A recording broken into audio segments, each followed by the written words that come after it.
Hey Jeremy, welcome back to Des Moines. First of all, what's kind of the reaction and feeling for you coming back to your hometown in your first fight back in the UFC? It's hard to put into words. Good morning, by the way. It's hard to put into words like what this really is. I've been saying it for a while now. Delusions to reality. I always had a dream, a big picture in my head, coming here fighting. Everybody that's here, you guys are in for a fucking treat. Let me tell you that, because Des Moines is nuts. It's gonna be a lot more crazier than KC. I can't wait for you guys to see it on the big screen, live production. But this moment, I made it happen myself. I had to fight bare knuckle, left for dead. Went through some dark times. The pain made me, the struggle to be here now. It's amazing. I'm super grateful. I'm taking it all in, and every day I just wake up, gives me chills about what this moment really is right now.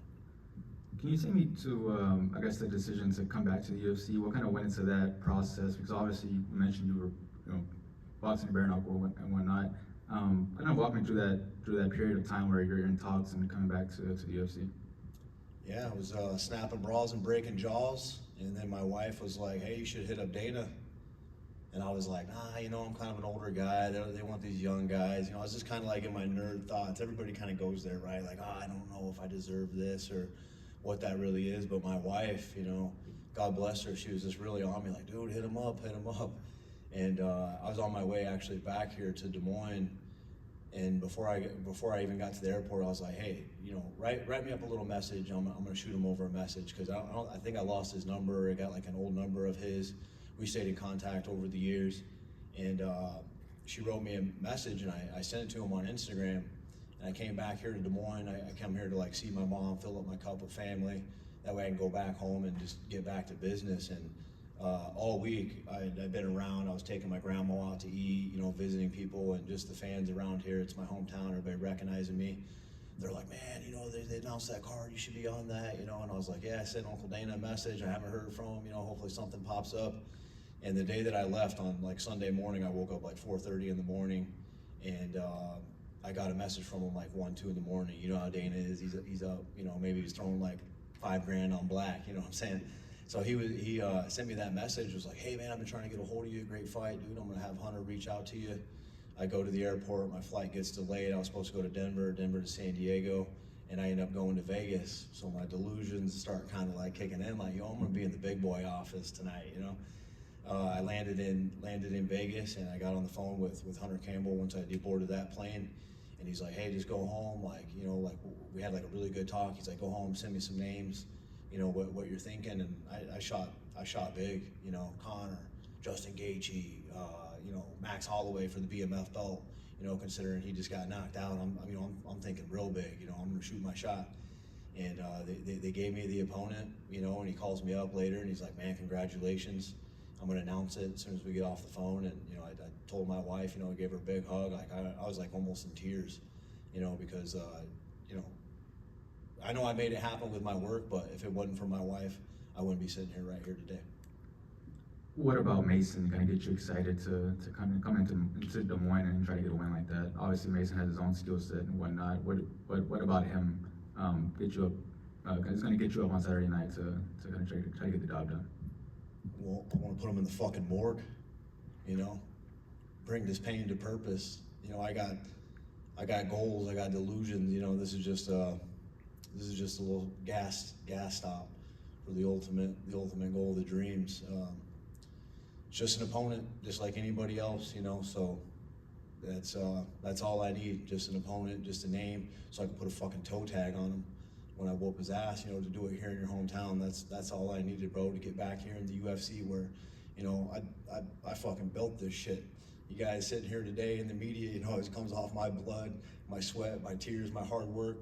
34 fights in the company, fighting nothing but killers, to losses, to turning me into a fucking boss, to going into boxing, to have to crawl, fight back in bare knuckle. I've broken 3 men in bare knuckle and broke a motherfucker's jaw in his hometown. So, I feel like bringing all that to get this opportunity to be here in Des Moines, Iowa, it was, I'm glad I stayed to the course, that I trusted God, that I never broke character, even in my down times when I've been fucking dead broke, left, counted out. They didn't even let me in the UFC PI one time. I tried to go there and they didn't let me in. So I carry all that, bro. I don't forget that shit. I have like a little chip on my shoulder and something to prove. And you know what's different is I really know what I want, and I've been going after it with intentions, including my train. I don't just train habitually. I train intentionally, and you know I made this moment happen. Did you always have that fighter mentality, even growing up in Des Moines during the early years? Yeah, bro. I was never a silver spoon kid, bro. I was born on a broken home and fist and pain. That's really made me, bro. You know, there's not a lot of people that are born, bred, and built for this, and that's actually truly me. I don't ever have to break character. The way that I talk shit, you know, I don't break character. That's authentically me, you know. So to be here, I always tell people if you throw a dart in the middle of the U.S. and you want to land on the bullseye, that's Des Moines, Iowa, the heart that pumps this nation. These guys, they deserve it. This is for them. I made this happen for them. I wanted to be here. This was a huge dream for me to come here and fight. But you know, I'm super focused. You know, everywhere I go 5-1-5. You know, whether that's Brazil, knocking motherfuckers out over there, or wherever. You know, it's always my hometown. Is the way I think about it. But just the fact that it actually really is, I can't wait because you know I had to walk through the fire in Philly. You know, people, fuck you, Stevens. Fuck you, Stevens. I love that shit, bro. Bring that, you know, I keep that same attitude. Even when I'm here, bro, I still just picture that fucking darkness, that pain. And, you know, now the table's turned and, you know, now I get everybody in Des Moines, you know, behind my back, you know, so let's go. What did you take away from your time outside of the UFC? Obviously, bare knuckle is a whole different game in itself, but what did you kind of take away from that time to kind of, I guess, get you going this time around? Man, what have I taken away? Man, I could be here a lot from what I've taken away, but I'll just tell you, you know, like it's not easy. It wasn't easy. It's been hard, bro. It's damn near broken me. You know, I thought about giving up. Like, fuck, man, I got one of the nastiest highlights in the game. Highlight tapes, multiple different knockouts, by the way, not just a right hand. I got right hand, spinning back fist, flying knees, bloody ground and pound. You know, I could have just hung it up. But I never gave up, you know, and that's what Des Moines is all about, bro. Never giving up, true hard work. You know, I really rededicated myself, and I've been doing a lot of inner work with my mindset and things outside just to kind of keep me going with like life outside of UFC, things that are, you know, that I had to really dig up in my past, heal from. And not only have like I've been aware, not only have I healed, and now I feel like I'm on the third part, which is like I'm regenerating patterns in my life, breaking generational curses and doing things that, you know, shit, I'm proud of me. Let's just say that. I'm proud of me. I'm proud of the man that I was during those hard times. I'm proud of the man that I am today, sitting here right here talking to you. This is my last question for you. How would you just describe the skill set that Mason has? I don't give a fuck, bro. I'm worried about me being the most vicious, ferocious, malicious fighter. I don't care about the opponent. I'm focused on my task, my job, and what I got to do to go in there and put a motherfucker in a body bag, put him in the morgue, you know, and do what I do. Hey, Jeremy over here.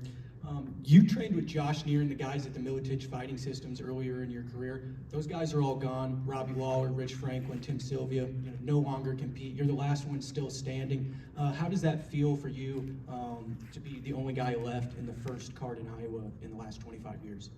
Yeah, that's so funny you mentioned that, bro. You ever seen The Sandlot? In the picture, everybody starts fading away, and there's only one, the chosen one. Everybody gave up on him, doubted, counted out. They threw me down in the well. You know, you ever seen the movie The Ring? They put the cement lid and they're down in the well and the girl comes crawling out. That's what I had to do, man, so this feels fucking good. And then you threw out the first pitch, either it was yesterday or sometime this week for the Iowa Cubs game. What was that experience like? That was amazing. Started kind of hitting me there. You know, I've been down in this focus a little bit more and more, but yesterday I had some friends and family that just came to support, come give me a big hug, and to throw out the pitch. Maybe a lot of people don't know, but I wanted to be a baseball player, professional baseball. So you know, I've done it in San Diego at the Padres. You know, we're big Padres fans. But to come here in Des Moines, Iowa, to have my family come give me hugs and embrace me, having good conversations. even my grandfather Heathen, he was there, and to go and get that ball across the plate, you know, it's a dream come true. This is amazing. It's an amazing time in life for me right now. I'm super blessed, super happy. And this is years and years in the making, inner work, hard work, you know, my coaches, that my team, my friends over there that you see, you know, this is many years of hard work and just dedication. And this is for them as well, just as much as it is for me. And then, what's your mentality on this run? You're facing, you know, a newcomer in Mason Jones, and with a win here, are you trying to stick around and go on another push towards, you know, a title or ranking yourself? In Iowa, we buck hunt. You know, when I got slugs for fucking lead, you know what I'm saying? Like I said, you know, I put another legend mounted on my wall, is what I said after I beat up Eddie, you know, and broke him there. And then this is just a young buck I'm gonna take down and mount him on my fucking wall, and then it's on to the next, baby. Thanks, Jeremy. Good luck. Thank you. Good. Enjoy the show. You guys are in for a treat.